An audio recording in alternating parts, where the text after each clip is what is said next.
மலாக்காவில் 33 வயது ஆசிரியை இஸ்டிகோமா அஹ்மத் ரோசி 7 மாதங்களாக காணாமல் போன சம்பவத்தின் மர்ம முடிவு அவிழ்ந்துள்ளது.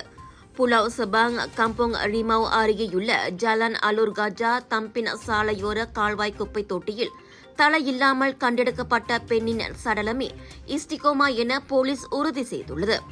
ஆகஸ்ட் 2ஆம் தேதி புகிட் அம்மான் குற்றப்புலனாய்வுத்துறை நடத்திய மரபணு பரிசோதனையில் அது உறுதி செய்யப்பட்டதாக அலூர் கஜா மாவட்ட போலீஸ் தலைவர் அஷாரி அபுசாமா தெரிவித்தார். 3 பிள்ளைகளுக்கு தாயான இஸ்டிகோமா 2023 டிசம்பர் 26ஆம் தேதி ஜோஹர் பாசிர் கூடாங்கில் காணாமல் போனதாக அறிவிக்கப்பட்டது.